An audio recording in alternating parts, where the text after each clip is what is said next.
வாழ்க வையகம், வாழ்க வளமுடன். குரு வாழ்க, குருவே துணை. சிந்தனையை, உடல் நலத்தை சீர் அமைத்து உய்வித்த குருவே வாழ்க. வாழ்க வளமுடன், வாழ்க வளமுடன், வாழ்க வையகம். மலேசிய குலுவாங் அறிவு திருக்கோவில் தலைவர் அருள்நிதி வி. பழனிசாமி ஐயா அவர்களே, மலேசிய வாழ்க்கை விஞ்ஞான மனவளக்கலை மன்ற தலைவர், இந்த நிகழ்ச்சியின் ஒருங்கிணைப்பாளர், சுமார் 10 ஆண்டுகளாக என்னோடு அன்பு பாராட்டி வரும் நண்பர் பேராசிரியர் அருள்நிதி பிரசன்னா சண்முகநாதன் ஐயா அவர்களே, இறை வணக்கமும் இறையை அறியச் செய்த குருவுக்கு வணக்கமும் பாடிய பேராசிரியர் அருள்நிதி பிறப்பாலினி கந்தசாமி அம்மா அவர்களே, மற்றும் இணைய வழியாக இந்நிகழ்ச்சியில் இணைந்து விழாவுக்கு சிறப்பு செய்து கொண்டிருக்கும் ஆன்மீக அன்பு உள்ளங்களே, உங்கள் அனைவருக்கும் சூக்குமமாய் எழுந்தருளிருக்கும் அருட்தந்தை வேதாத்ரி மகர்ஷி அவர்களின் சார்பாக வாழ்த்துக்களையும் எனது அன்பு கலந்த பணிவான வணக்கத்தையும் சமர்ப்பித்து, மகர்ஷியின் ஆசியோடு உங்களது ஆசையும் வேண்டி உரையை துவங்குகின்றேன். வாழ்க வளமுடன், வாழ்க வளமுடன், வாழ்க வையகம். சான்ற பெருமக்களே, சென்ற வகுப்பிலே மகாபாரதத்திலிருந்து ஸ்ரீமத் பகவத்கீதை என்ற ஞான நூல் எப்படி தோன்றியது என்ற காரண காரியத்தை சிந்தனைக்கு எடுத்துக்கொண்டோம். அதைத் தொடர்ந்து குருட்சேத்திர யுத்தத்தின் பொருள், படைகளின் அமைப்பு, அவருடைய தத்துவார்த்தம் இவற்றையெல்லாம் சிந்தனைக்கு எடுத்துக்கொண்டோம். குறிப்பாக கிருஷ்ண பரமாத்மா மனித வடிவத்தில் உள்ள தெய்வம் மட்டும் அல்ல, அரூபமாக அனைத்துள்ளும் இருக்கின்ற பரம்பொருள் என்ற உண்மையை வில்லி பாரதத்தின் துணை கொண்டு சிந்தனைக்கு எடுத்துக்கொண்டோம். அதனைத் தொடர்ந்து 18 படி தத்துவம் என்ற தத்துவார்த்தத்தை பகவத்கீதையின் 18 அத்தியாயங்களையும் குருட்சேத்திர யுத்தம் நடந்த 18 நாட்களையும் இணைத்து கருத்துக்களை பகிர்ந்து கொண்டோம். அதனைத் தொடர்ந்து கீதையின் முதல் அத்தியாயமாகிய அர்ஜுன விஷாத யோகத்திலே 47 ஸ்லோகங்களுக்கும் பொருளை சிந்தனைக்கு பகிர்ந்து கொண்டோம். இதைத் தொடர்ந்து இன்றைய தினம் சில கருத்துக்களை பகிர்ந்து கொண்டு அதனைத் தொடர்ந்து 2ஆம் அத்தியாயத்தில் அடியெடுத்து வைக்க இருக்கின்றோம். நண்பர்களே, அர்ஜுன விஷாத யோகத்தின் 47 ஸ்லோகங்களில் படைகளின் அணிவகுப்புகள் மற்றும் யுத்தத்தில் கலந்து கொண்ட மகாரதர்கள் பற்றிய குறிப்புகள், அதன் பிறகு அர்ஜுனன் கௌரவப்படை வீரர்களை பார்த்து குழப்பமடைந்த நிகழ்வும், அதனை தொடர்ந்து யுத்தம் செய்ய மாட்டேன் என்று காண்டீவத்தை எறிந்துவிட்டு தேர்தட்டிலே அமர்ந்தது வரைக்கும் பார்த்தோம். இதனைத் தொடர்ந்து இப்போது சிந்திக்க இருக்கின்றோம். கிருஷ்ண பரமாத்மா இதுவரைக்கும் வாயே திறக்கவில்லை. தேரை கொண்டு போய் நிறுத்து என்று சொன்னபடி 2 படைகளுக்கு இடையிலே தேரை நிறுத்திவிட்டார். பதிலொன்றும் பேசாது புன்னகையுடன் அர்ஜுனன் சொல்லுவதெல்லாம் கேட்டுக்கொண்டிருக்கிறார். இந்த காட்சி நமக்கு என்ன கலாச்சாரத்தை போதிக்கிறது என்பது ஒரு முக்கியமான கேள்வி. நடைமுறை வாழ்க்கையில், குடும்பத்திலும் சொந்த பந்தங்களிலும் இது போன்ற சூழ்நிலையை நாம் சந்தித்து கொண்டு தான் இருக்கிறோம். பொதுவாக மனம் குழப்பமடைகின்ற போது ஆறுதலும் அறிவுரையும் தேவை.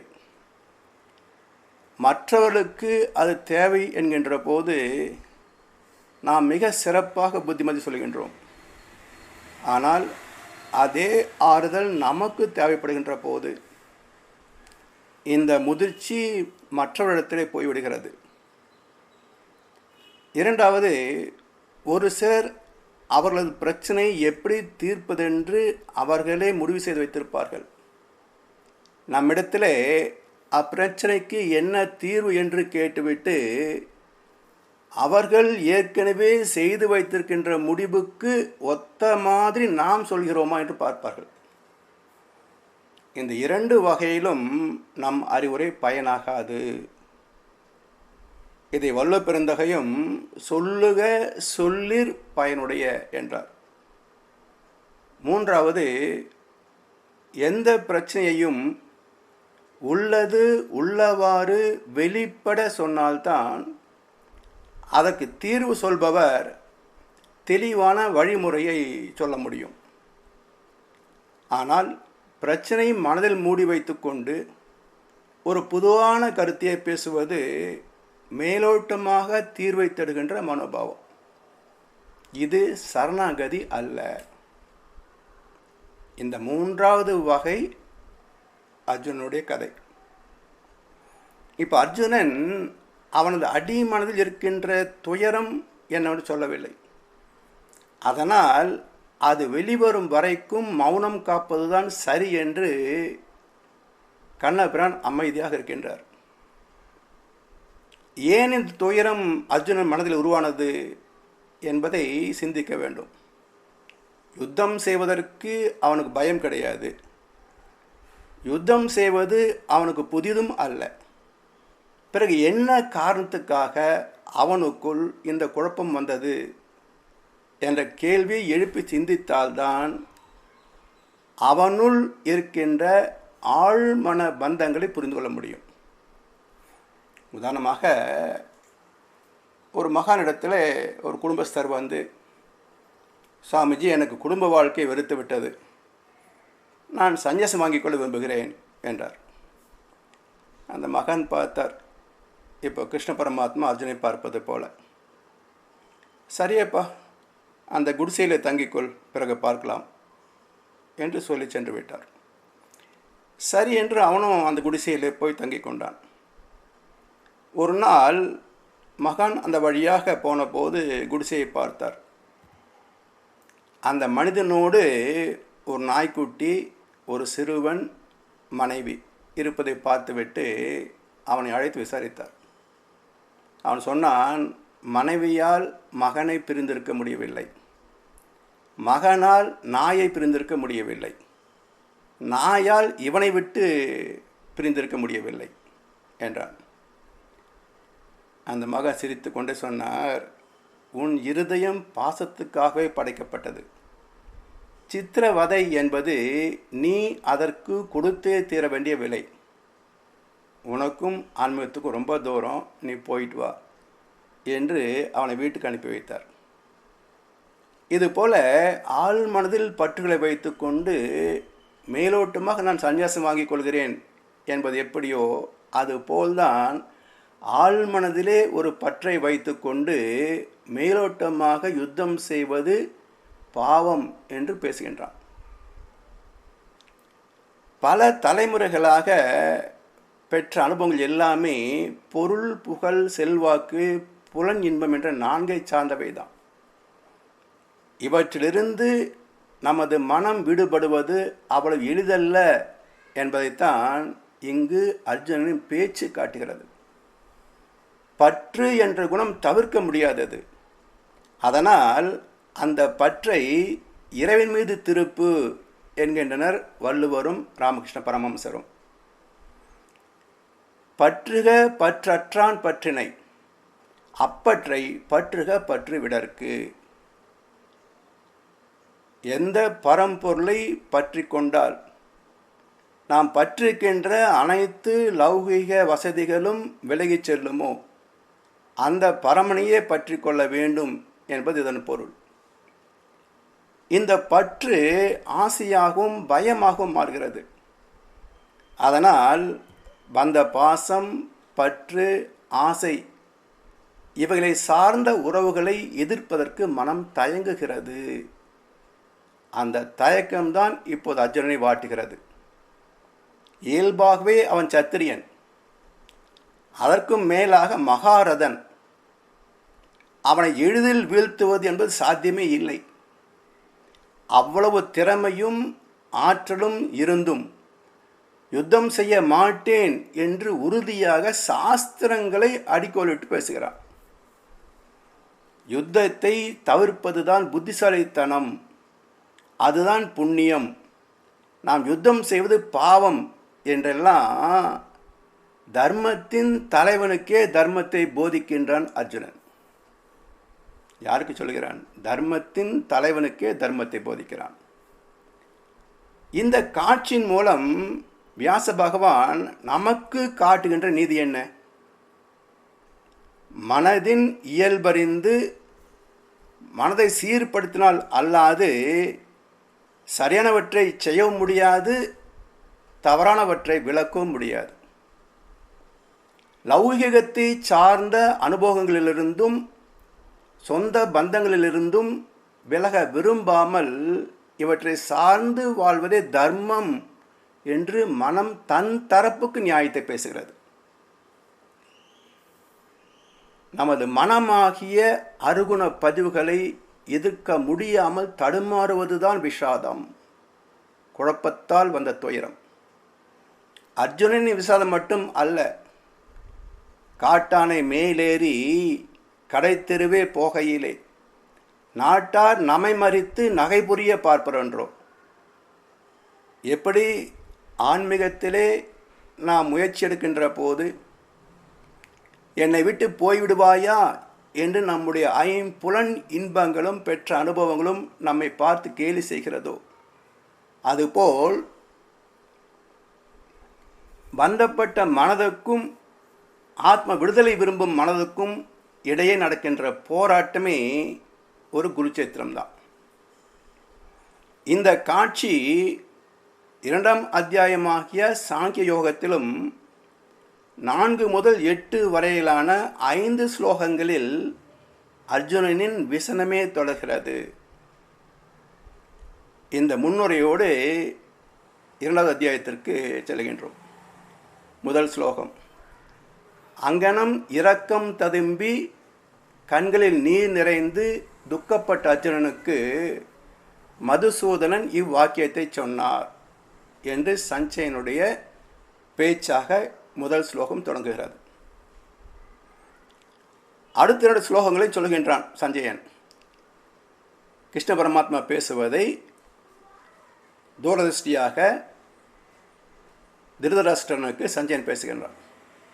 அர்ஜுனா, ஆரியனுக்கு அடாததும் ஸ்வர்க்கத்தை தடுப்பதும் புகழை போக்குவதுமான இந்த உள்ளச்சோர்வு இந்த நெருக்கடிய நேரத்தில் எங்கிருந்து வந்தது?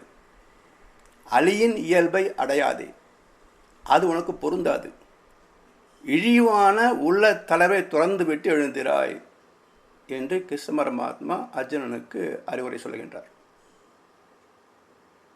அதாவது, அர்ஜுனா, சிறிது நேரத்திற்கு முன் எவ்வளவு வீராபாசமாக நீ என்னை நோக்கி ரதத்தை செலுத்து என்றாய், யுத்தத்திற்கு தயாராக இருக்கிறேன் என்றாய், யாருடன் யுத்தம் செய்வது என்று நான் தேர்வு செய்ய வேண்டும் என்று தேரை 2 சேனைகளுக்கு இடையில் கொண்டு போய் நிறுத்து என்றாய். இவ்வளவு தைரியமாக புறப்பட்டு வந்த நீ இப்போ எப்படி திடீரென்று மாறினாய்? இந்த குணம் ஆரியனுக்கு தகாதது என்றார். மிக முக்கியமான கருத்து, இந்த குணம் ஆரியனுக்கு தகாதது. ஆரியன் என்றால் பிராமணன் என்று பொருள். இங்கே அர்ஜுனன் சத்திரியனா பிராமணனா? அப்போ உண்மை என்னவென்றால், பிராமணன், சத்திரியன், வைசியன், சூத்திரன் என்ற பேதம் அறிவின் பக்குவத்தை குறிக்கின்ற சொற்கள். எப்படி? வெந்ததை தின்று விதி முடிந்தால் போவதென்று வாழ்பவன் சூத்திரன். இதிலிருந்து கொஞ்சம் சிந்தனையில் உயர்ந்து தான் பெறுகின்ற இன்பத் துன்பத்திற்கான காரணம் என்ன என்று கணக்கு பார்க்கின்ற அறிவின் மேன்மை வைசியன். பழக்கத்திற்கும் இப்போது பெறுகின்ற விளக்கத்திற்கும் இடையே போராடுகின்ற நம்மை போன்ற பயிற்சியாளர்கள் சத்திரியர். பழக்கத்தை வென்று விளக்க வழி தடுமாற்றமில்லாது வாழ்ந்த மகர்ஷி போன்றவர் பிராமணன். எனவே கீதையில் வர்ணாச தர்மம் என்பது பிறந்த மனிதன் வளர்த்து கொள்ள வேண்டிய அறிவு மேன்மைகளைத்தான் குறிப்பிடுகிறதே தவிர பிறப்பால் வந்த ஜாதிகளை அல்ல என்பது மிக முக்கியமான கருத்து. அந்தனுடைய தகமை என்ன? பண்பட்ட மனமும் தர்மம் சார்ந்த வாழ்க்கை முறையும் எவன் இடத்து உளதோ அவன் ஆரியன். மனம் பண்படுவதற்கு பிரம்ம ஞானம் பெற வேண்டும். பிரம்மத்தை உணர்ந்தவன் பிராமணன் என்கிறது சாத்திரம். அந்தனர் என்போர் அறவோர் மற்றெவ்வுயிருக்கும் செந்தன்மை பூண்டோர்களான் என்கிறார் வள்ளுவ பெருந்தகை. இப்படி இறை நீதி எல்லா யுகங்களிலும், எல்லா இயக்கங்களிலும், எல்லா ஜீவன்களிலும், எல்லா மனிதர்களிலும் துல்லியமான இயக்க ஒழுங்காக இருக்கிறது. அந்த இறை நீதியின் இயக்கத்தில் நானும் ஒரு அங்கம் மட்டுமே என்பதை உணர்ந்தவன் பிராமணன், பிரம்மத்தை அறிந்த பிராமணன். இந்த தகமை எப்போ இருந்தது? ஆதியிலே இருந்தது என்றால் அர்ஜுனனுக்கும் ஆதி என்ன? தந்தை தாய் ஈர் உயிரும் ஒன்று சேர்ந்த எண்ணமற்ற தெய்வீகம்தான் ஒரு கரு பெறுகின்ற முதல் அனுபவம், முதல் பதிவு, இறை உணர்வு. இதுதான் மனதுக்கு அடிப்படையான முதல் அனுபவம். இறை உணர்வே ஒரு சிசு பெறுகின்ற முதல் அனுபவம். வினை பதிவாம் சுமையை விடுத்து தூய்மை பெறவே நினைவாய் உடல் எடுத்து நிலம் மீது விழுந்த பின்னே என்னை மறந்தேன், எந்தன் வினை மறந்தேன். எனவே இந்த பிறவியிலாவது என் மூலமாகிய பரமாத்மாவோடு இணைந்து வாழ்வேன் என்ற மன உறுதிதான் ஆத்மாவின் முதல் பதிவு. எப்படி ஒரு தாயின் கர்ப்பத்தில் உதிக்கின்ற ஆன்மாவும் பிராமணனாகத்தான் பிறக்கிறது. ஒவ்வொரு கருவும் பிறப்பில் பிராமணனே. பிரசவித்த பிறகு வளர்கின்ற காலத்தில் என்னை மறந்தேன், எந்தன் வினை மறந்தேன். அதனால் ஆரியனுக்கு அடாத செயல் அல்லவா உன்னுடைய மாற்றம். கர்ப்பத்தில் இந்த பிறப்பிலாவது கடைத்தர வேண்டும் என்று பிராமணனுக்குரிய சிந்தனையோடு தானே பிறந்தாய். பிறந்த பிறகு ஏன் இந்த தடுமாற்றம்? என்னை மறந்தேன், எந்தன் வினை மறந்தேன். ஏன் மறந்தாய்? புலன் பற்று, புலன் கவர்ச்சி, ஆணவம், இதன் காரணமாக மறந்து போனது. எனவே இந்த பண்புகள் ஆரியனுக்கு உகந்தது அல்ல.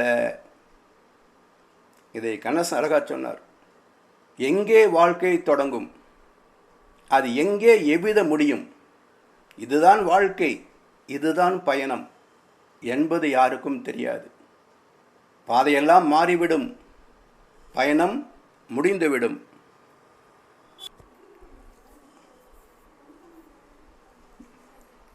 அதாவது பிராமணனாக தொடங்கிய வாழ்க்கை சத்திரிய குணத்தையும் இழந்துவிட்டது என்பதுதான் ஆரியனுக்கு பிறந்த நீ இப்போ இருக்கக்கூடிய இந்த தடுமாற்றம் பொருத்தமானது அல்ல என்று கிருஷ்ணன் சொல்கிறார். இப்போ உதாரணம் பாருங்களேன். அனைத்து தர்மமும் தெரிந்த தர்மனுக்கு சூதாடுவது தவறு என்று தெரியாதா? விதுரன் ஓலை கொண்டு வந்து கொடுத்த போது தர்மன் கேட்டான், அழகு பேரறிவாக கொண்டவர் அறத்தொழில் புரியாமல் கழகம் ஆடவும் பெறுவரோ? இதனினும் கல்லுணல் இனிதன்றே. அதாவது போதை ஏறிவிட்டால் குடிகாரன் படுத்து விடுவான். ஆனால் சூதாடுபவனின் போதை எப்பொழுதும் தெரியாது. சரி, இவ்வளவு தெளிவாக கேட்டானே, பிறகு ஏன் சூதாடினான்? காரணம் என்ன என்றால் எல்லோருக்கும் உள்ள ஒரு பலவீனம். அறிவின் விழிப்பு நிலை தவறுகின்ற போது குழப்பத்தின் காரணமாக தவறான முடிவுகளையே தவறாமல் எடுப்பது நமது மனம். அதன் விளைவு துன்பங்கள். தர்மனின் சூதாட்டமே குருச்சேத்திரத்திற்கு காரணம். நமது புலன் மயக்கமே நமது பிரச்சனைகளுக்கு காரணம். இதுதான் இப்போ அர்ஜுன் நிலைமையும். சாஸ்திரங்களை கோடிட்டு காட்டி யுத்தம் செய்வது பாவம் என்று சொன்னாலும் அர்ஜுனன் இன்னும் தன் உள் மனதில் இருக்கின்ற விஷயத்தை வெளிப்படுத்தவில்லை. கண்ணன் அமைதியாக இருப்பதை பார்த்த பிறகு அர்ஜுனன் சொல்கின்றான், போற்றுதற்குரிய பீஷ்மரையும் துரோணரையும் நான் எங்கனம் போரில் எதிர்த்து பானத்தால் அடிப்பேன். மேன்மை பொருந்திய பெரியோரை கொல்லாமல் இவ்வுலகில் பிச்செடுத்து உண்பம் சாலச் சிறந்தது. எவரை கொன்ற பின் நாம் உயிர் வாழ விரும்ப மாட்டோமோ அத்தகைய திருதராஷ்டிர கூட்டத்தார் எதிரில் வந்து நிற்கின்றனர் என்று 4, 5, 6 3 ஸ்லோகங்களை சொல்கிறான். இதுதான் இவனுடைய ஆழ் மனதில் இருக்கின்ற விஷயம். மற்றவர்களை கொள்வதை பற்றி உனக்கு அக்கறையே கிடையாது, பிரச்சனையே கிடையாது. குருவான துரோணாச்சாரியரையும் குலத்தில் மூத்தவரான பிதாமகரான பீஷ்மாச்சாரியரையும் எப்படி கொள்வது என்ற பற்றுதால் வந்த குழப்பமே தவிர மற்றவர்களை கொள்வதை பற்றி இவனுக்கு எந்த பிரச்சனையும் கிடையாது. இதுதான் இவனுடைய அடிமனதில் இருக்கின்ற பிரச்சனை. இதிலிருந்து விடுபட வேண்டுமென்றால் ஒரே வழி தெய்வத்திடம் பூர்ணமாக சரணடைதல். அடுத்த ஸ்லோகத்தில் சொல்கிறான், சிறுமை என்ற கேட்டினால் நல்லியல்பை இழந்த நான் அறநெறியை அறிய பெறாது மயங்கி உன்னை வினவுகிறேன். எனக்கு சிறப்பு ஈணுவதை உறுதியாக எம்பும். நான் உமது சிஷ்யன், தஞ்சமடைகிறேன், உபதேசித்து அருளும். இப்போதான் அர்ஜுனன் கிருஷ்ண பரமாத்மாவை குருவாக ஏற்கிறான். சீடனுக்கு என்று சாஸ்திரங்களிலே 3 பண்புகள் சொல்லப்படுகின்றன. அது என்ன? 1, சாஸ்திரங்களில் நம்பிக்கை இல்லாதவனுக்கு போதிக்காதே. 2, சாஸ்திரங்களை புரிந்து கொள்ளக்கூடிய பக்குவம் இல்லாதவனுக்கு போதிக்காதே. 3, சாஸ்திரத்தை பணிந்து கேட்காதவனுக்கு போதிக்காதே. 3 பண்புகள் சீடனுக்கு. இப்போ இந்த 3 பண்புகளும் நடைமுறைக்கு வந்துவிட்டன. இவன் கிருஷ்ண பரமாத்மாவிடத்திலே சரணடைந்து விட்டான். அவன் சொல்லுகின்ற சாஸ்திரங்களை பக்தி பூர்வமாக நம் முழு நம்பிக்கையோடு ஏற்றுக்கொள்வதற்கு தயாராக இருக்கின்றான். இத்தகைய பண்புகள் தான் ஒரு சீடனை பக்குவப்படுத்த முடியும். இதுவரை பேசிய விதம் வேறு. தர்ம நியாயத்தை இறைவனுக்கே போதித்தான். அதனால் அப்போ மறுத்து பேசினாலும் அவனுடைய மண்டையில் ஏறாது. அதனால் அவன் சீடன் என்ற நிலைக்கு இறங்கி வருகின்ற வரைக்கும் கிருஷ்ண பரமாத்மா அமைதி காத்தார். இப்போ அர்ஜுனன் அவரை குருவாக ஏற்றுக்கொண்டு தெளிவாக சொல்லுகின்றான், நான் உனது சிஷ்யன், உன்னிடம் தஞ்சம் அடைகிறேன், உன்னிடத்திலே பூர்ணமாக சரணாகதி அடைகிறேன், எனக்கு உபதேசம் செய்யுங்கள், எது சரி எது தவறு என்பதை எனக்கு தீர்க்கமாக விளக்கி சொல்லுங்கள் என்றான்.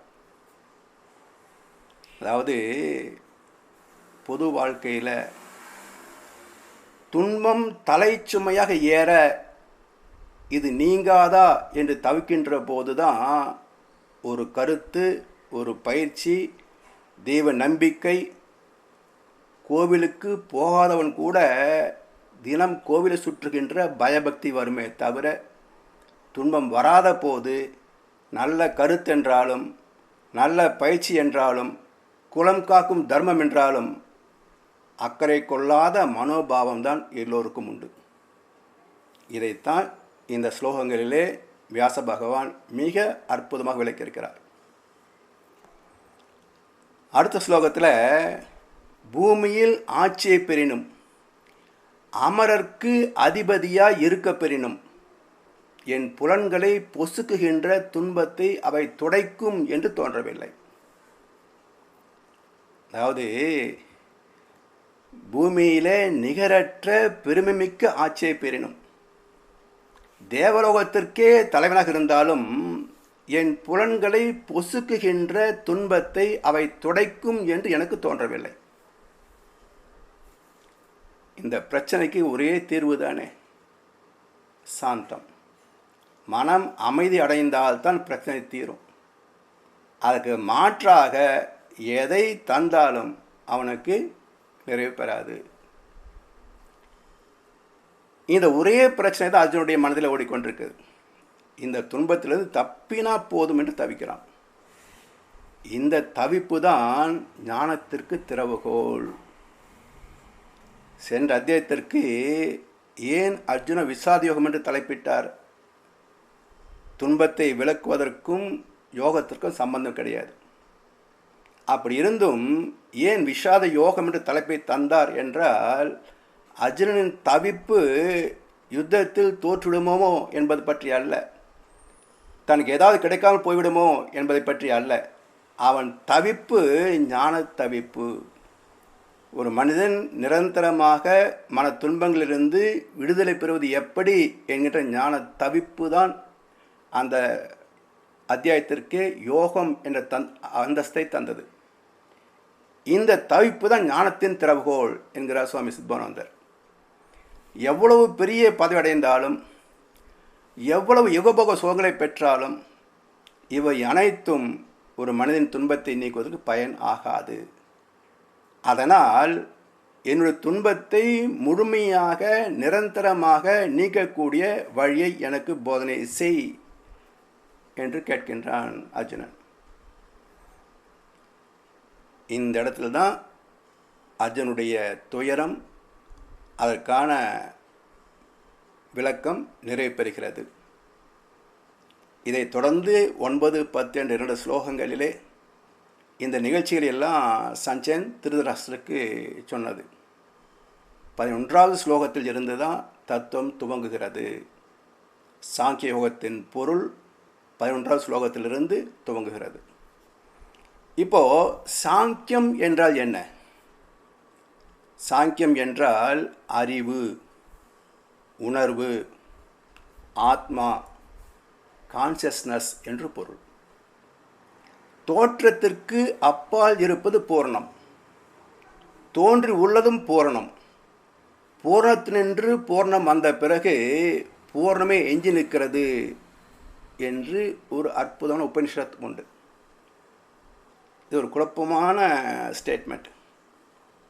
இதன் பொருள் என்ன? தோற்றத்திற்கு அப்பால் இருப்பது பூரணம், அதாவது தோற்றங்கள் நிறைந்த பிரபஞ்சத்திற்கு அப்பால் இருப்பது பூர்ண பொருளாகிய ஆதிசிவமாகிய சுத்தவெளி. தோன்றி உள்ளதும் பூரணம். அந்த சுத்தவெளியே இறைத்துகள் முதல் மனிதன் வரை எல்லாமாக பரிணமித்தது. பூரணத்தினின்று பூர்ணம் வந்த பிறகு பூரணமே எஞ்சி நிற்கிறது. மிக அற்புதமான தத்துவம். பூர்ணத்தினின்று பூர்ணம் வந்த பிறகு பூரணமே எஞ்சி நிற்கிறது. என்ன பொருள்? இறைநிலையிலிருந்து வந்த இறைத்துகள் முதல் மனிதன் வரை ஒவ்வொரு இயக்கமும் பல மாற்றங்களை சந்தித்தாலும் முடிகின்ற போது மீண்டும் வெளியாகவே முடிகிறது, இறை துகளாகவே முடிகிறது, பூர்ணமாகவே மாறிவிடுகிறது. இதுதான் இந்த ஸ்லோகத்துடைய மிக அற்புதமான தத்துவார்த்தம். தோற்றத்திற்கு அப்பால் இருப்பது பூர்ணம், தோன்றி உள்ளதும் பூர்ணம், பூர்ணத்தினின்று பூர்ணம் வந்த பிறகு பூர்ணமே எஞ்சி நிற்கிறது. இந்த ஒட்டுமொத்த சாரத்தை தான் அடுத்து நாம் பார்க்கக்கூடிய சாங்கியோகத்தின் அனைத்து ஸ்லோகங்களும் பேச இருக்கின்றன.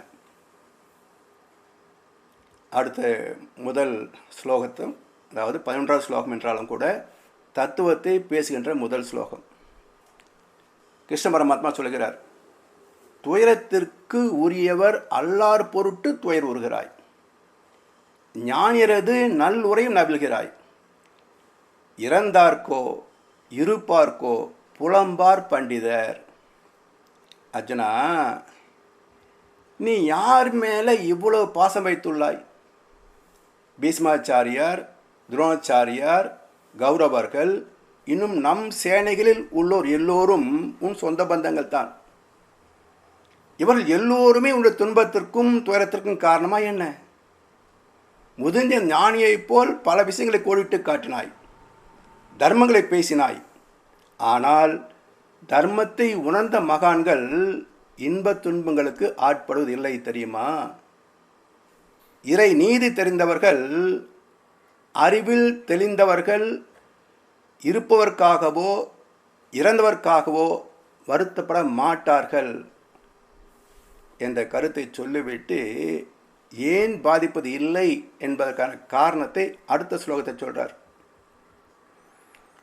முன்பு எப்போதாவது நான், நீ, இந்த அரசர்கள் ஆகியவர்களில் யாராவது இல்லாதிருந்தவர்களும் இல்லை. இக்காயங்கள் உடல்கள் அழியும் இடத்தும் நாம் இல்லாமல் போவதும் இல்லை. மிக அருமையான கோட்பாடு. இன்று நாம் பார்க்கின்ற இத்தனை பேரும் இன்றைக்கு மட்டும்தான் இருக்கிறார்களா? இப்பொழுது இருக்கும் இவர்கள் முன்னாலும் இருந்தவர்கள்தான். இப்பொழுது இறந்துவிட்டாலும் இவர்கள் எங்கேயும் போவதில்லை, இருப்பவர்களே.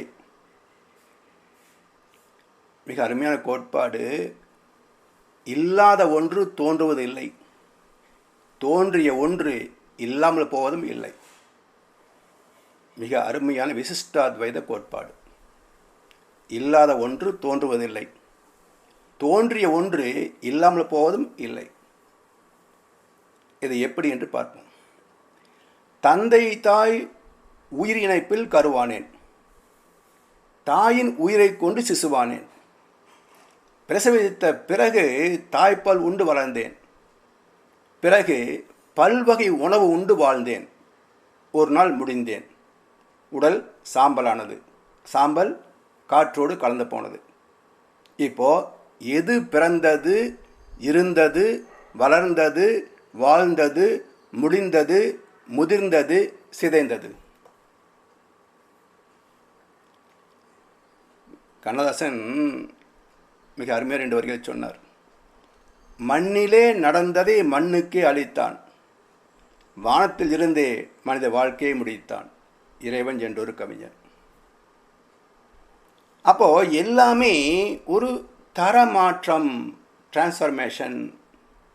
Energy can neither be created nor destroyed, but it can be transferred. எனவே எல்லா இயக்கங்களும் ஒரு தரமாற்றமே, ஆதியாகிய மெய்ப்பொருளாகிய அந்த சுத்த வெளியின் தரமாற்றமே. இது கொஞ்சம் கடினமான கருத்து என்றாலும் ஆத்மாவை பற்றிய கருத்து விளங்கவில்லை என்றால் அடுத்து வருகின்ற ஸ்லோகங்களை புரிந்து கொள்வது மிக மிக கடினம். அதனால் ஆத்மாவை பற்றிய விளக்கத்தை நம்ம பார்க்க இருக்கின்றோம். ஆன்மா என்பதும் ஆத்மா என்பதும் ஒரே பொருள். பிரபஞ்சம் முழுவதும் நிறைந்திருப்பதற்கு பரமாத்மா என்று பெயர். இதே பிரபஞ்சத்திற்குள்ளே உடல் என்ற தனித்தனி தோற்றங்களை உண்டாக்கி கொண்டு அதற்குள் வாழ்வது ஜீவாத்மா. அடுத்த ஸ்லோகம், ஆத்மாவுக்கு இவ்வுடலில் இளமையும் யவ்வனமும் மூப்பும் உண்டாவது போல் வேறு உடல் எடுப்பதும் அமைகிறது, தீரன் அதை பொருட்டு மயங்கான். சிறிய ஸ்லோகங்கள் என்றாலும் ஆழமான கருத்துக்கள்.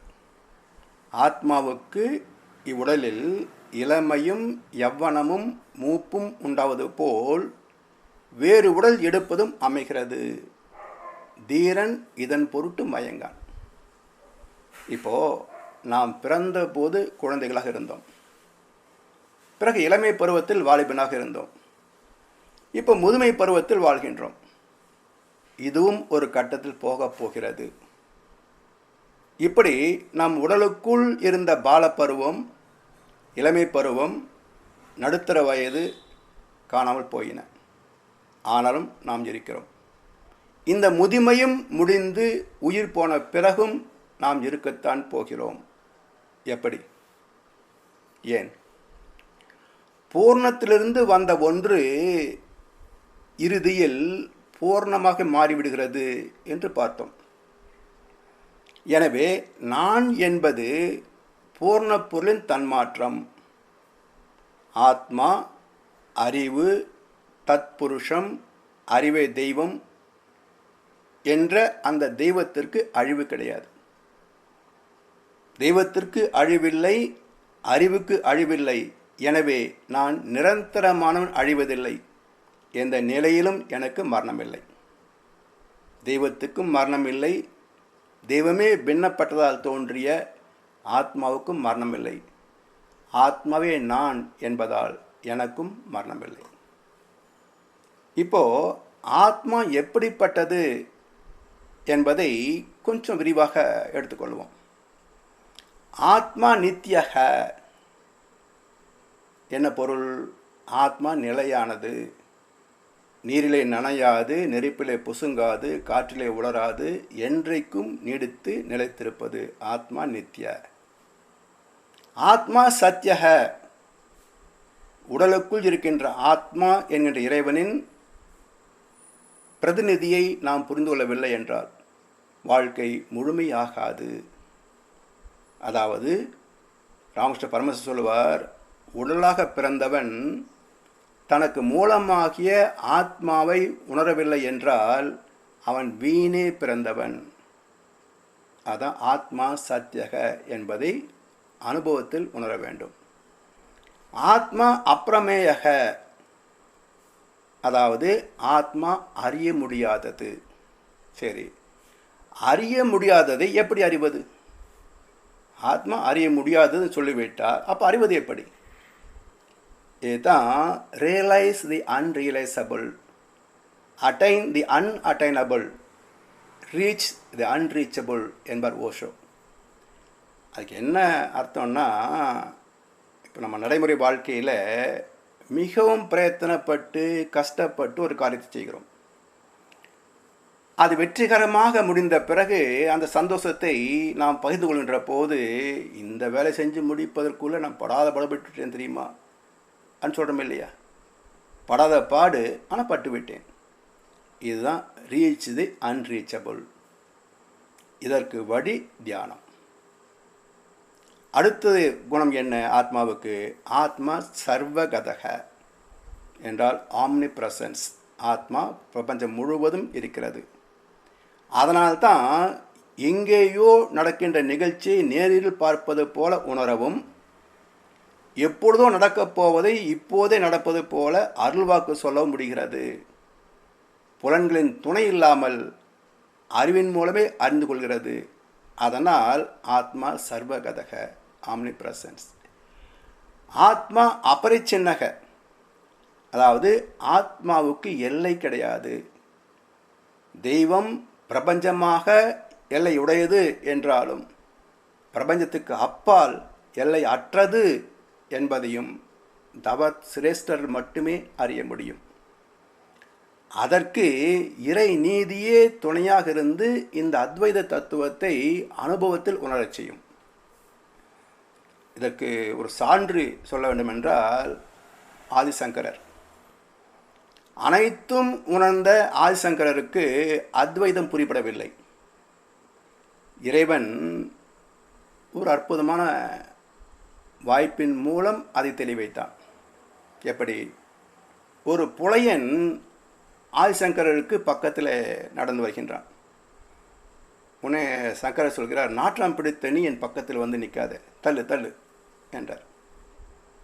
அந்த புலையன் கேட்டான், சுவாமி எதை தள்ள சொல்கிறீர்கள்? உடம்பையா ஆத்மாவையா என்று கேட்டான். ஆதிசங்கரருக்கு ஞானம் பிறந்தது.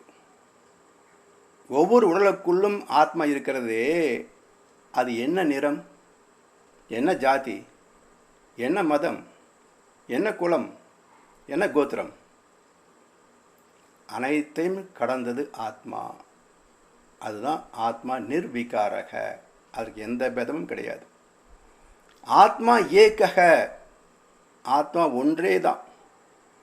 உடல் இயக்கத்தில் ஒவ்வொரு மனிதனுக்குள்ளும் அது தனித்து நிற்கிறது. ஸ்பெசிஃபிக் கிராவிட்டி என்ற வகையில் தனித்து இயங்குகிறது. பரமாத்மாவுக்குள் இந்த ஜீவாத்மா உடல் என்ற எல்லைக்குள் உணர்வுகளை தூய்க்கிறது. இப்போது தண்ணீருக்குள் விழுந்த துணி பொம்மை என்னாகும்? நனைந்து போகிறது. நனைந்த பிறகு நீர் எங்கு இல்லை? வழக்கம்போல் பேதமின்றி எங்கும் நீர் நிறைந்திருக்கிறது. இதே தத்துவத்தை தமிழ்நாடு காஞ்சிபுரத்தில் ஏகாம்பரேஸ்வரர் என்ற ஒரு கோவில் உண்டு. இந்த மூலவரின் தத்துவம் என்ன? ஏகாம்பரேஸ்வரர் என்றால் என்ன பொருள்? ஏக் ஹம் பரம், ஏகாம்பரம். அதாவது இறைவனாகிய நானும் நீயும் ஒன்றே. ஏக் ஹம் பரம், இறைவனாகிய நானும் நீயும் ஒன்றே. என்ன பேதம்? ஆணவம், கண்மம், மாயை என்ற மலங்களால் வேறாக நினைக்கிறாய் என ஒவ்வொரு பக்தனுக்கும் காட்டுகிறார் ஏகாம்பரேஸ்வரர். அடுத்தது ஆத்மா அகர்த்த. மிக முக்கியமான வார்த்தைகள். ஆத்மா அகர்த்த, அதாவது ஆத்மா எந்த செயலும் செய்வதில்லை. அபோக்த, எதையும் அனுபவிப்பதும் இல்லை. அச்சிந்தைய, எதையும் நினைப்பதும் இல்லை. அவ்யக்த, எதையும் பிரித்து பார்ப்பதும் இல்லை. அப்போ ஆத்மா என்பது உணர்வு, அறிவு.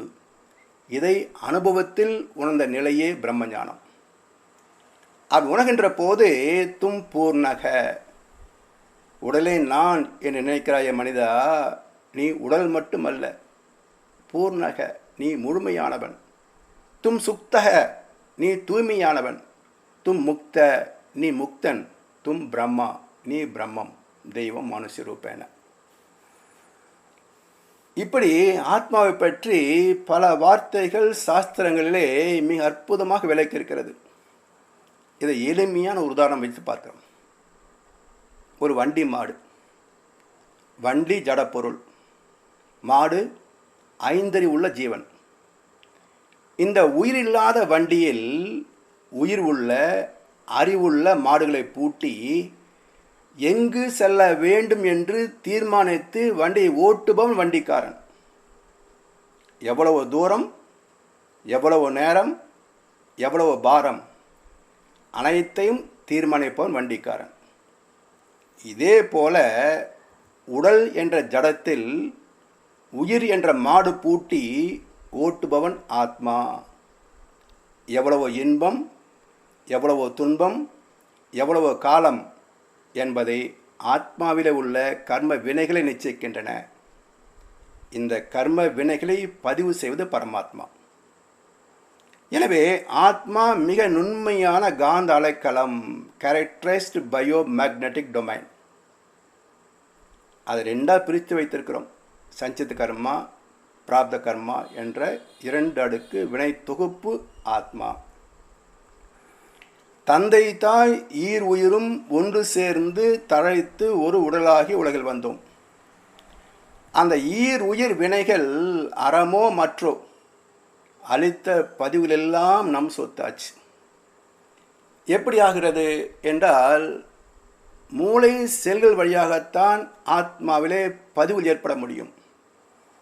தாயின் கர்ப்பத்தில் இருக்கின்ற போது தாயின் மூளை வழியாக பதிவுகளை ஆத்மா வாங்கிக் கொள்கிறது. இப்படி வாங்கி பிரசவமாகின்ற வரைக்கும் உள்ள அனைத்து பதிவுகளும் சஞ்சித கர்மா. மிகப்பெரிய பை, பெரிய தேங்காய். 3 வயதுக்கு பிறகு பெறுகின்ற சொந்த அனுபவங்கள் பிராப்த கர்மா, சின்ன தேங்காய். இவை 2ம் சேர்ந்தது தான் இருமுடிக்கட்டு. எனவே மனம் என்பது ஆத்மாவை மையமாக கொண்டு எழுகின்ற அனுபவ அலைகள். எனவே ஆத்மா அழிவில்லாதது, உடல் அழியக்கூடியது. எப்படி? கெட்டு போகின்ற பாலுக்குள் கெடாத நெய் இருப்பதை போல் அழிகின்ற தேகத்தில் அழியாத ஆத்மா குடிகொண்டுள்ளது. சரி, இப்போ உடலை பற்றி பார்ப்போம். உடல் என்பது அனாத்மா. அனாத்மா அனித்ய. அனாத்மா என்ற உடல் அழியக்கூடியது. அனாத்மா பிரமேயக. அனாத்மா புலன்களால் அறியக்கூடியது. அனாத்மா அல்பகதக, அதாவது குறிப்பிட்ட ஒரு இடத்தில் மட்டுமே இருக்கக்கூடியது. அனாத்மா பரிச்சின்னக, எல்லை உள்ள ஒரு உடம்பு. அனாத்மா சாவயவக, உடல் பேதம் கொண்டது. அனாத்மா அநேக, 780 கோடி மனித உடல்கள் இன்றைக்கு பூமியில் வாழ்கின்றன. அனாத்மா கர்த்தா, இந்த உடல் செயல் செய்கிறது. அனாத்மா போக்த, இது அனுபவங்களை பெறுகிறது, தூய்க்கிறது. இவ்வாறு உயிர் காந்த அலைகள் என்ற ஆத்மாவுக்கும் பருவுடல் என்ற அனாத்மாவுக்கும் உள்ள பேதத்தை விளக்குவது சாங்கிய யோகம். எல்லாம் கொஞ்சம் கஷ்டமாக தான் இருக்கும். சில முறை இதை திரும்ப திரும்ப கேட்பதும் படிப்பதும் சிந்திப்பதும் செய்தால் தெளிவாகும். சாமி ஒரு அற்புதமான கவி சொல்கிறாரு, உணர்ச்சியாய் சிந்தனையாய் உள்ளதே அறிவென்று உணர்ந்திருந்தேன் பல நாள். மேலும் உண்மை விளங்க உணர்ச்சிக்கு முன்னம் விண்ணில் ஒழுங்காற்றலாய் இயங்கும் உனது திருநிலையும் அறிவே என உணர்ந்தேன், இன்ப ஊற்றாய் நிறைந்த இறைவா. அதாவது அனைத்து இயக்கங்களுக்கும் மூலமாகவும் இயக்க களமாகவும் முடிவாகவும் அமைந்திருப்பது இறைநிலை. ஆத்மா இல்லை என்றால் எங்கிருந்தும் வர முடியாது. ஆத்மா இருக்கிறது என்றால் எங்கேயும் போகவும் முடியாது. எங்கும் நிரந்தரமாக நீக்கமற நிறைந்திருப்பது இறையாற்றல் பரமாத்மா. அதுவே ஜீவன்களில் ஜீவாத்மாவாக எழுச்சி பெற்று வாழ்கிறது. சரி, இறந்த பிறகு ஆத்மாக்கள் என்னாகும்? இன்று வரைக்கும் சமுதாயத்தில் மிக மிக குழப்பமான கேள்வி என்றால் இதுதான். இறந்தவர்களை மீண்டும் பிறக்கிறார்கள் என்று சொல்கிறான். இறந்தவர்களுக்கு பிண்டம் வைக்கவில்லை என்றால் அது பாவம் என்று பயமுறுத்துகிறாங்க. இதற்கான விளக்கம் என்ன நாம் பார்க்கிறோம். ஆத்மா இந்த உடலில் வாழ்கின்ற காலத்திலேயே கொண்டு வந்த கர்மவினை பதிவுகளுக்கு ஏற்ப தோன்றுகின்ற எண்ணங்கள், ஆசைகள், இவற்றையெல்லாம் இயற்கையின் ஒழுங்குமுறைக்கு உட்பட்டு, தர்மத்திற்கு உட்பட்டு அளவு முறையோடு பயன்படுத்தி அனுபவித்து விட்டால் போதுமென்ற நிறைவு வந்துவிடும். அந்த ஆத்மாவின் பதிவுகள் செயல் இழந்துவிடும். இதற்கு மீண்டும் ஒரு உடல் தேவைப்படாது. அடுத்து இந்த மாதிரி உயிர் போகின்ற போது மிச்சம் மீதி உள்ள சில அனுபவங்கள் எல்லாம் அவருடைய பேர குழந்தைகளோடு இணைந்து கொள்ளும்.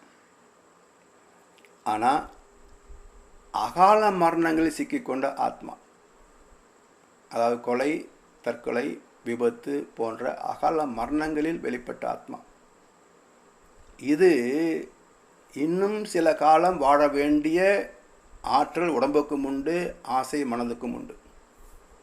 அதனால் இது குணங்களாக பிரிந்து போகாமல் ஒட்டுமொத்த தொகுப்பாக வான்காந்த களத்தில் மேய்ந்து கொண்டிருக்கும்.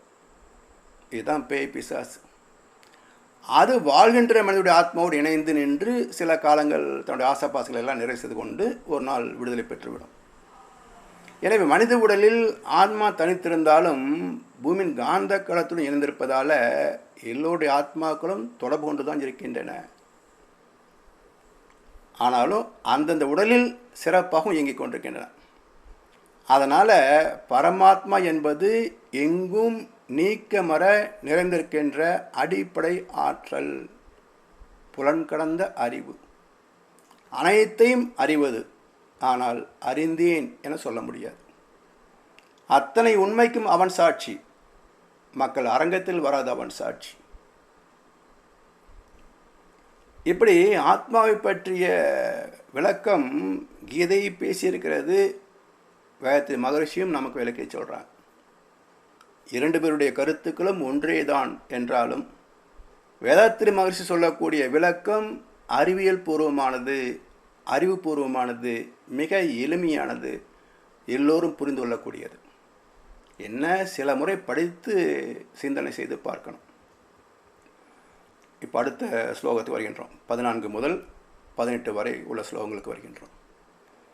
பொறிகள் புறங்கெடுத்து பொருந்துவதால் குளிர், வெப்பம், இன்பம், துன்பம் முதலியன உண்டாகின்றன. தோன்றுதலும் மறைதலும் நிலையாமையும் அதன் இயல்பு. எவன் இவற்றால் இன்னலுறான், இன்பத் துன்பங்களை ஒப்பாக உணர்கிறான், அத்தீரனே சாகா நிலைக்கு தகுந்தவன் ஆகிறான். இல்லாததற்கு இருப்பு கிடையாது, இருப்பது இல்லாமல் போவதும் இல்லை. உண்மை அறிந்தவர்க்கே இது விளங்கும். உலகெல்லாம் பரவிய பொருள் அழிவற்றது. அழியா பொருளை அழிக்க யாருக்கும் இயலாது. நித்தியமாய் உள்ள ஆத்மாவின் இவ்வுடல்கள் யாவும் அழியும் தன்மையனவாம். ஆதலால் போர் புரிக என்கிறார் பரமாத்மா. இப்போ இந்த ஸ்லோகங்கள் பொருள் என்ன? ஆத்மா புலன்களோடு இணைந்து பொருட்களோடும் மக்களோடும் தொடர்பு கொண்டு இன்பத் துன்பங்களை அனுபவிக்கிறது. ஆனாலும் இந்த அனுபவங்கள் நிலைத்திருப்பது இல்லை.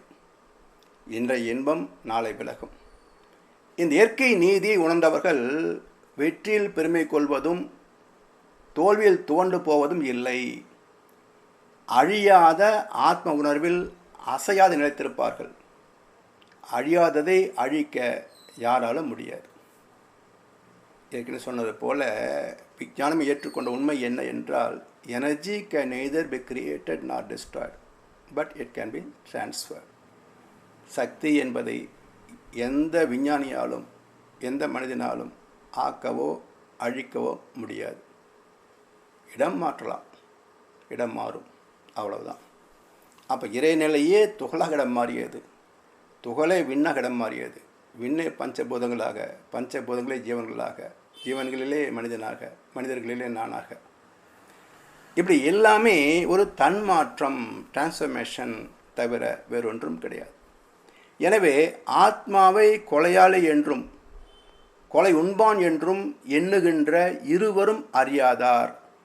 ஆத்மா கொல்வதும் இல்லை, ஆத்மா கொலை உண்பதும் இல்லை என்கிறார் 19வது ஸ்லோகத்தில்.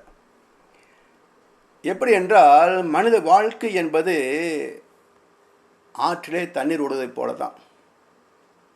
இப்போ குறிப்பிட்ட இடத்துல நின்று பார்க்கிறோம், ஆற்றிலே தொடர்ந்து நீர் போய் கொண்டிருக்கிறது. அந்த குறிப்பிட்ட புள்ளியில் இருக்கின்ற நீர் ஒரே நீரா என்றால் அது போய்கொண்டே இருக்கிறது, மாறிக்கொண்டே இருக்கிறது. அப்போ ஆறு என்ற பெயருக்கே பொருள் தொடர் இயக்கம். இப்போ வங்கிகளிலே கரண்ட் அக்கௌண்ட்னு சொல்கின்றோமே, அதே போல் வாட்டர் கரன்சி என்று சொல்லுவார்கள். அப்போ ஆறு என்றால் தொடர் இயக்கம் என்று பொருள். அப்போ எது என்கிறது? நீரின் தொடர் இயக்கம் ஆறு. இதே போலத்தான் இந்த உடலுக்குள்ளும் உயிர் வந்து கொண்டும் போய்கொண்டும் தான் இருக்கிறது. நமக்கு உணர முடியவில்லை, அதனால் உயிர் இருக்கிறது என்று சொல்லுகின்றோம், உயிர் போய்விட்டது என்று சொல்லுகின்றோம். ஆனால் ஆத்மா கொல்வதோ கொல்லப்படுவதோ இல்லை. இந்த கருத்து ரொம்ப குழப்பமாக தான் இருக்கும். இருந்தாலும் கொஞ்சம் நுணுகி காந்த தத்துவத்தை புரிந்து கொண்டு பார்த்தோம் என்றால் இதை விளங்கிக் கொள்ள முடியும். அடுத்த 2 ஸ்லோகங்கள் 20, 21. ஆத்மா ஒருபோதும் பிறப்பதுமில்லை, இறப்பதுமில்லை. இல்லாதிருந்து பிறகு வந்தது அன்று. காயம் என்ற உடல் கொல்லப்படும் இடத்தும் ஆத்மா கொல்லப்படுவது இல்லை. ஆத்மா அழியாதது, பிறவாதது என்று அறிபவன் யாரை எப்படி கொல்வான், யாரை கொல்விப்பான்? இப்போ இந்த ஆத்மா ஒன்று என்பதை தெரிந்து கொண்டதால் என்ன பயன்?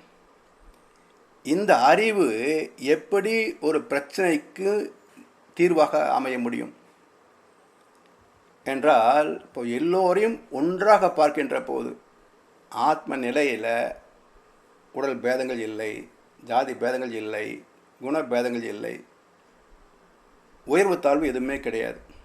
ஆத்மா நிர்விகாரக. அப்போ எல்லோரையும் ஒன்றாக பார்க்கின்ற போது மனதுக்கு சமநிலை வந்துவிடும். எல்லோரையும் ஒன்றாக பார்க்கின்ற போது அவரை போல இருக்கணும், இவங்களை போல இருக்கணும் என்ற ஆசைகள் வராது. ஆசை இல்லை என்றால் மனம் சாந்தமாகிவிடும். அந்த சாந்தம், அந்த தெளிவு இருந்தால் எதை செய்கிறோம், ஏன் செய்கிறோம், எதற்காக செய்கிறோம், எப்படி செய்ய வேண்டும் என விளைவு வரும். இப்படி ஒரு செயலை செய்வதற்கு முன் பல கோணங்களை சிந்திக்க முடியும். சிந்தித்து செயல் செய்தால் துன்பம் வராது. இப்படி வாழ்க்கையின் மேடு பள்ளங்களை சந்திப்பதற்கு அடிப்படை மனதுக்கு ஸ்திரத்தன்மை வேண்டும், பேலன்ஸ் ஸ்டேட் ஆஃப் மைண்ட். அதை கொடுப்பது இந்த ஆத்ம ஞானம். எல்லா உயிர்களையும் ஒரே மாதிரி பாவனை செய்வதற்கும் மதிப்பு கொடுப்பதற்கும் இறை ஞானம் வேண்டும். அதனால் ஆத்மா இந்த பிரபஞ்சம் முழுவதும் பரமாத்மாவாக ஒன்றாகத்தான் இருக்கிறது. அது மனிதர்களிலே ஒவ்வொரு உடலிலேயும் ஜீவாத்மா என்ற முறையிலே பின்னப்பட்டு வாழ்கிறது. அந்தந்த சந்ததிகள் செய்கின்ற கர்ம வினைகள் அது சஞ்சிதம் பிராரப்தம் என்ற வகையிலே அந்த ஆத்மாவை போர்த்தி விடுகிறது. அதன்படி அனுபவங்கள் பேதப்படுகின்றனவே தவிர அடிப்படையில் எல்லோரும் ஒரே மூலமாகிய பரமாத்மாவிலிருந்து வந்தவர்களே 780 கோடி மனிதர்களும். அடுத்த ஸ்லோகம் 22 முதல் 25 வரை. பழுதுபட்ட துணிகளை களைத்துவிட்டு மனிதன் புதியவைகளை போட்டுக்கொள்வது போன்று ஆத்மா பழைய உடல்களை நீத்து புதியன புகுகிறது.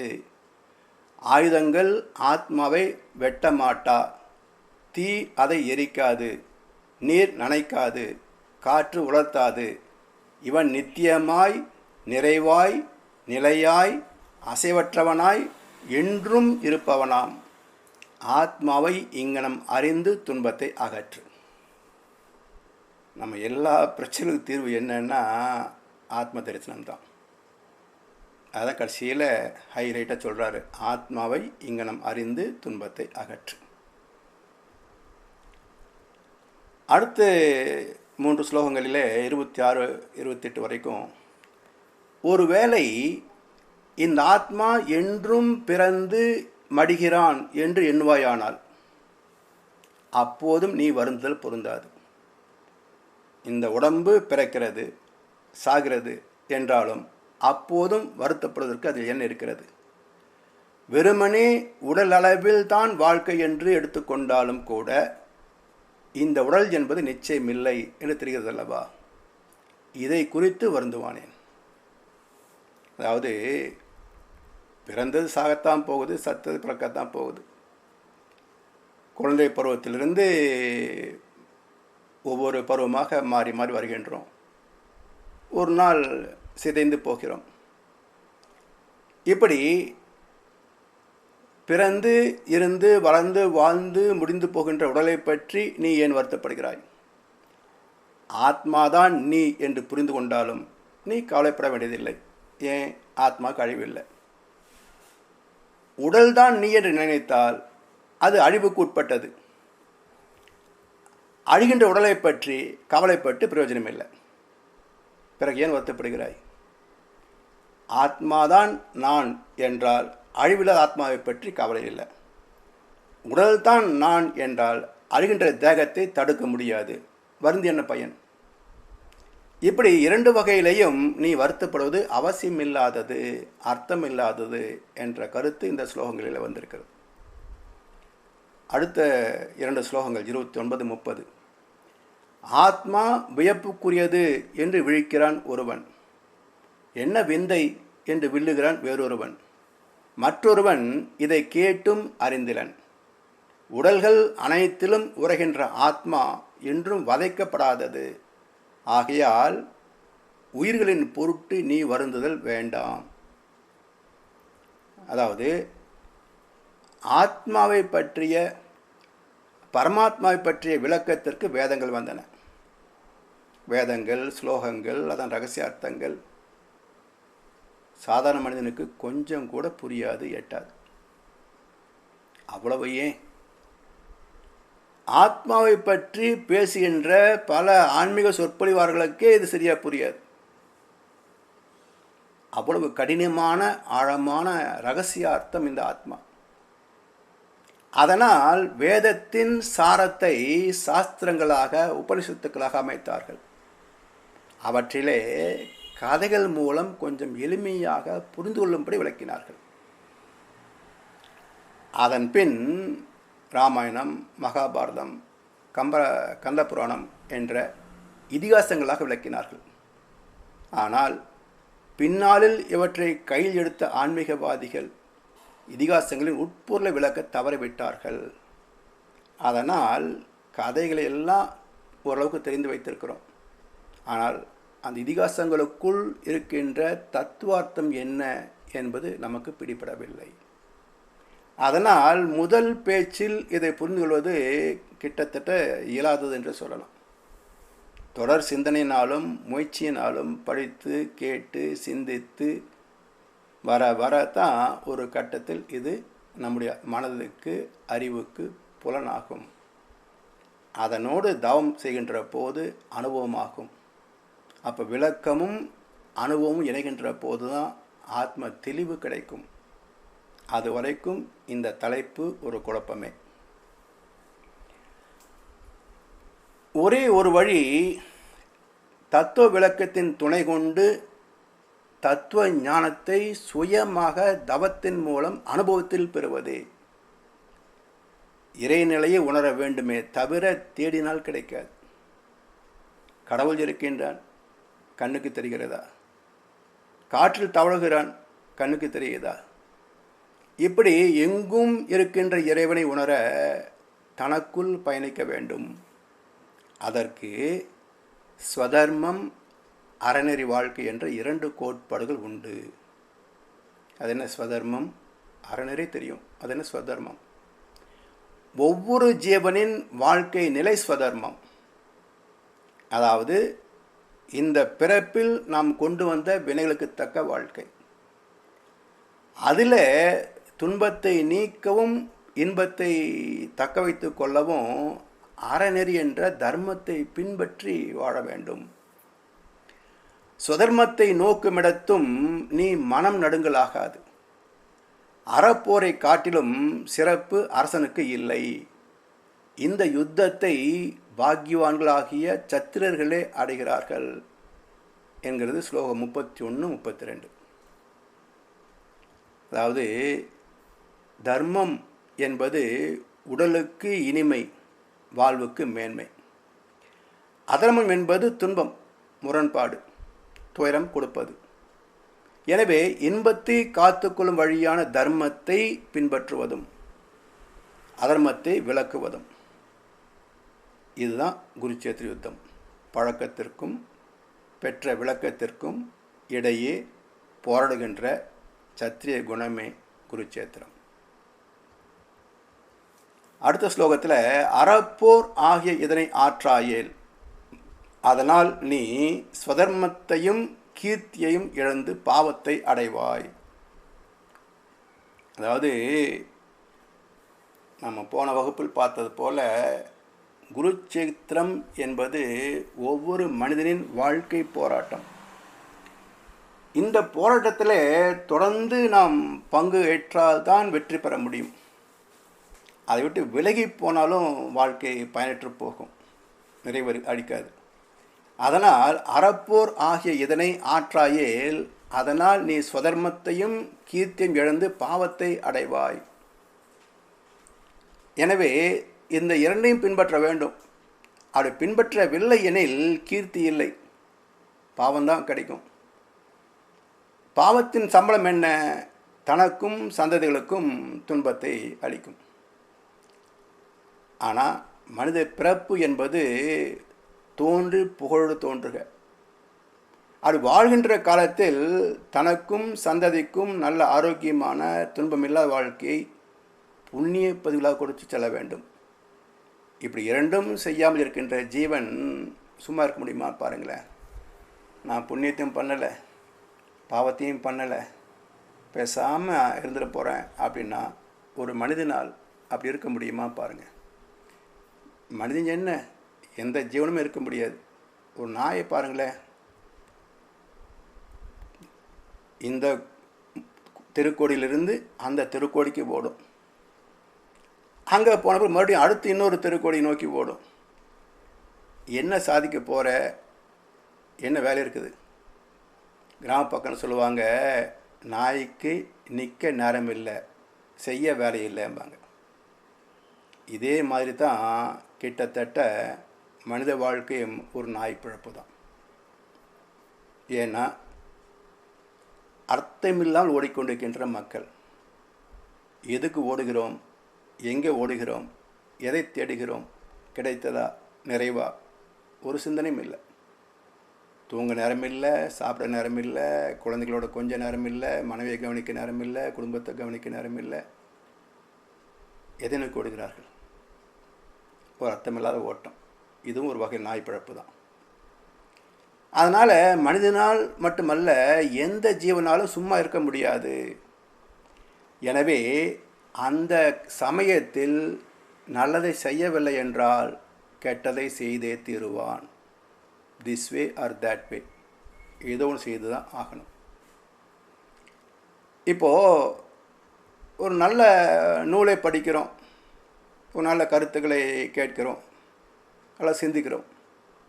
அந்த நேரத்தில் அந்த நல்ல கருத்துக்கள் நம் வாழ்க்கைக்கு வழிகாட்டியாக அமைது இல்லையா? நன்மை தானே. இந்த காரியத்தை செய்யாமல் இருந்திருந்தால் அந்த நேரத்தில் டிவியை பார்த்துருப்போம், மெகா சீரியல் பார்த்துருப்போம், கொஞ்சம் அழுதுருப்போம். இது என்ன லாபம் வாழ்க்கைக்கு? எனவே நல்லதை செய்ய தவிர்க்கின்ற போது தீயவை செய்தே தீருவான். அதனால் நல்லதை மட்டுமே செய்வது கர்ம யோகம். அதற்கு ஒரு கதாபாத்திரம் கர்ணன். கெட்டதை செய்யாமல் தவிர்ப்பது நிசித்த கர்மா, அந்த கதாபாத்திரம் விகர்ணன். ரெண்டும் செய்யாமல், நல்லதும் செய்யாமல் கெட்டதும் செய்யாமல் இருக்க முடியுமா? முடியவில்லை என்று பார்த்தோம். முடியும் என்று காட்டுவதற்கு ஒரு கதாபாத்திரம் ராமாயணத்தின் கும்பகர்ணன். எனவே இயற்கை நீதிப்படி இயங்கியே ஆக வேண்டும். இல்லையென்றால் இயற்கையோடு இயற்கையாக புலன் கடந்து லயமாகிவிட வேண்டும். அது எல்லோருக்கும் சாத்தியம் இல்லையே. அதனால் சாமானிய வாழ்க்கை முறையில் செயல் செய்ய வேண்டும். அந்த செயல் நற்செயலாக அமைவது எல்லோருக்கும் நல்லது. அப்படி இல்லை என்றால் நாமும் துன்பப்பட்டு மற்றவர்களுக்கும் துன்பத்தை கொடுத்து கொண்டு நம்முடைய சந்ததிகளுக்கே பாவப்பதிவுகளாக கொடுத்துட்டும் போகிறோம். அதுக்கு பேர் தான் பித்ருதோஷம். அதாவது வாழ தெரியாமல் வாழ்ந்த நம்முடைய முன்னோர்கள் நம் தலைமீது விட்டு போன பாவ புண்ணிய கணக்கு தான் பித்ருதோஷம். இது வேறு மாதிரி கணக்கு சொல்கிறாங்க. பிண்டம் வைக்கணும் பித்ருதோஷம், அப்படி கிடையாதுங்க. பித்ரு தோஷம் என்றால் நம்முடைய முன்னோர்கள் செய்த தோஷம், பாவங்கள். அந்த பாவ கணக்கு எங்கே இருக்குது? நம்முடைய ஆத்மாவில் இருக்குது. அப்போ பித்ரு தோஷம் என்றால் வாழ்க்கை முறை தெரியாமல் வாழ்ந்து பாவ புண்ணியத்தை சேர்த்து அதில் பாவத்தை அதிகமாக சேர்த்திருந்தால் அதுக்கு நாம் கிடைச்சோம் பாருங்கள். இது நம் தலைமையில் விழுந்த தோஷம். அதுக்கு பேர் பித்ரு தோஷம் என்ற பேர். எனவே இதை சரியாக புரிந்து கொண்டு ஆத்மாவை பற்றிய தேவையில்லாத பயத்தையும் மூட சம்பிரதாயங்களை நாம் விட்டு தர்ம வாழ்க்கைக்கு திரும்ப வேண்டும். அதுதான் கீதையுடைய மைய கருத்தாக அமைந்திருக்கிறது. எனவே 33 ஸ்லோகங்களோடு இன்றைக்கு நாம் நிறைவு செய்வோம். 34வது ஸ்லோகத்திலிருந்து அடுத்த வகுப்பிலே சிந்தனைக்கு எடுத்துக்கொள்வோம். இந்த கருத்துக்களை பகவத்கீதை விளக்க உரை சுவாமி சித்பானந்தருடைய அற்புதமான நூல் ஒன்றிருக்கிறது.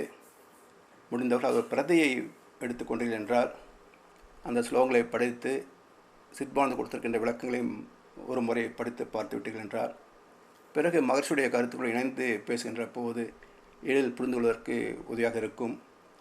அந்த முயற்சி மேற்கொள்ள வேண்டும் என்ற ஒரு வேண்டுதலோடு இன்றைய சிந்தனையை நிறைவு செய்கின்றோம். வாழ்க வளமுடன், வாழ்க வளமுடன், வாழ்க வையகம்.